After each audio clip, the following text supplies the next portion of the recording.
It's time now for business. Kate Moody's here in the studio, starting in the UK, where thousands of doctors are on strike for the second time this year. Yeah, this is part of their ongoing dispute with the government about weekend work and compensation. Those who did show up to work in hospitals were able to provide basic emergency cover, but most scheduled operations were forced to be cancelled. Diptyka Laurent has the details. The NHS should be all yours. From singing in a choir to honking cars and free CPR lessons, striking doctors pulled out all the stops to draw the government's attention. Thousands of junior doctors walked off the job in the second strike this year. They only provided emergency cover and forced nearly 3,000 scheduled operations to be cancelled. At the heart of the long-running dispute, government changes that would remove weekend bonuses. It's part of government plans to ensure quality medical care on the weekends as well as the weekdays, but doctors say they're already overworked.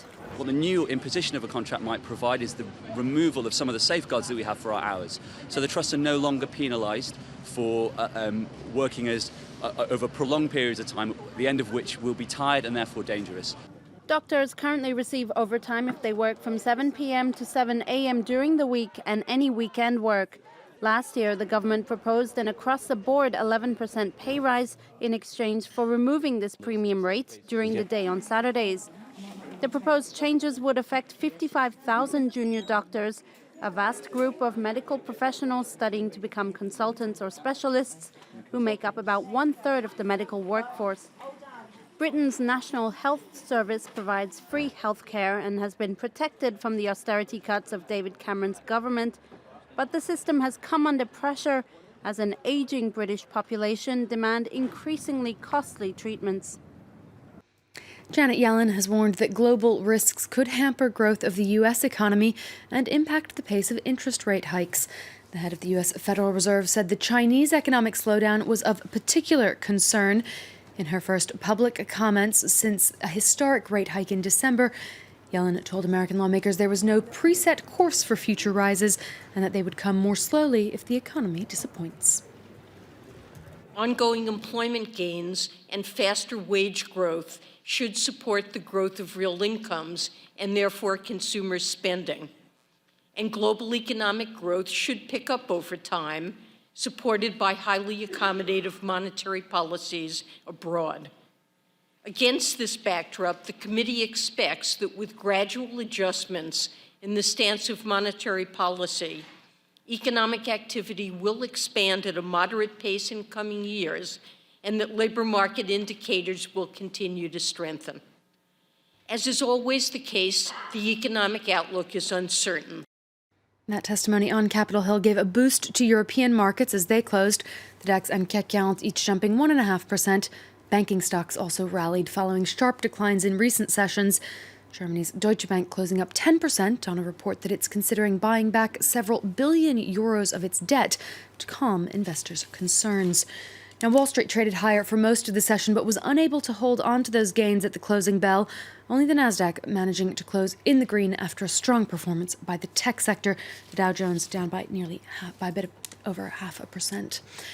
Turning to some of the day's other business headlines now, the International Monetary Fund has warned Ukraine to press ahead with reforms and root out corruption or risk losing vital financial aid. Kiev currently has a $40 billion bailout program from the IMF, but Christine Lagarde said that could end without new reform measures. It comes a week after the surprise resignation of the country's economy minister last week, which has thrown the country's economic management into doubt. HSBC is being sued by the families of several U.S. citizens killed by Mexican drug cartels. Plaintiffs believe the bank can be held liable for allowing the groups to launder billions of dollars in drug trafficking money. HSBC already paid nearly $2 billion in penalties in 2012 over charges it had failed to stop drug money from flowing through its branches in Mexico. It vowed then to fix the problem.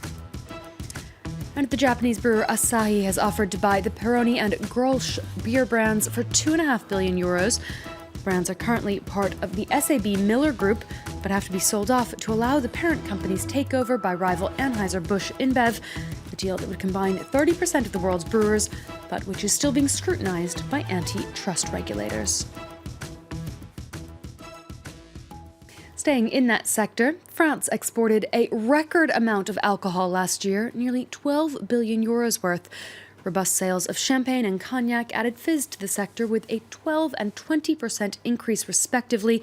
Exports were also helped by the weaker euro, which made French products less expensive for international consumers. But French wine is slipping in the world market in the face of cheaper vintages from Spain, Chile, and Australia. So I think we can all consider it our duty to go home and enjoy a nice glass of French wine later. Kate, I'm going to follow your advice to the letter. There you go. I'm glad to hear it. Thank you very much indeed. Blame it on Kate, we'll call this slot in future. Kate Moody with Business. Thank you very much indeed. Another person.